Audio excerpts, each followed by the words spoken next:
There's a moment just before an adventure begins that I think is one of the best moments of all. That feeling of standing on the doorstep, pack on your back, not quite knowing exactly what's ahead. We're barely out the front door and the excitement was already at full volume. Backpacks on, football in hand, and of course a quick stop on the way for breakfast. Every adventure needs a great start. Arriving at a campsite, where do we put the tent? Who's doing what? We all had a role. They set up the water, they helped with the picnic table, and then came the tent pegs. Now, hammering tent pegs with a rock is a perfectly legitimate technique. It is also, as my granddaughter discovered, one that requires a certain level of concentration. She showed me her finger with a look of what is equal parts of drama and pride. Trail toughness, she's got it. Once camp was set up, they were off. 2 kids with a bag to fill with firewood, wandering into the bush like they owned it. I love that moment, when children stop waiting to be told what to do and just go. They played cards in their tent, we hit the trails, all 4 of us, and the bush did what the bush always does. It delivered. A beautiful fungi find that my grandson completely fascinated, rocks that were simply impossible not to climb. Tree trunks made for jumping off. This is the thing that getting kids into nature. You don't have to do much, you just have to show up and get out of the way.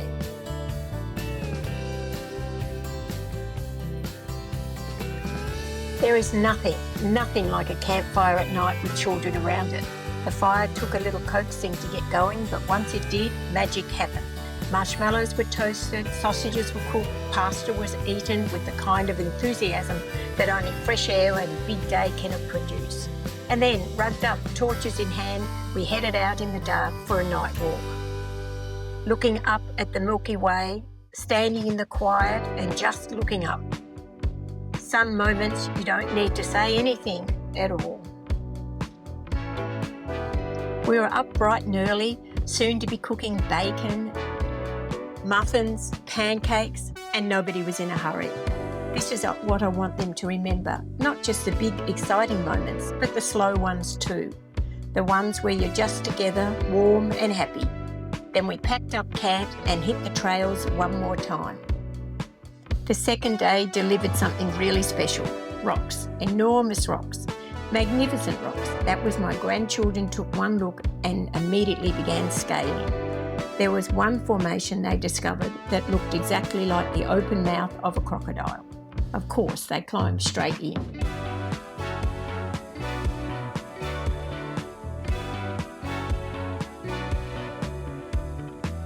The views before we walked into Melville Caves were breathtaking, and the caves themselves, well, you just have to have a watch. There's something about watching children discover a place like that for the first time. The wonder on their faces is something I won't forget in a hurry.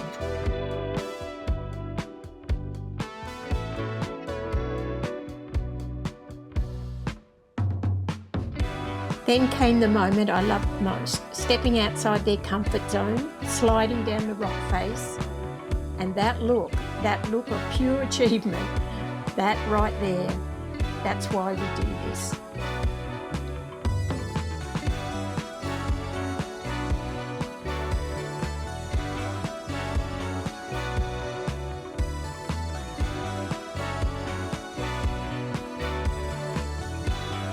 Every great adventure deserves a proper ending.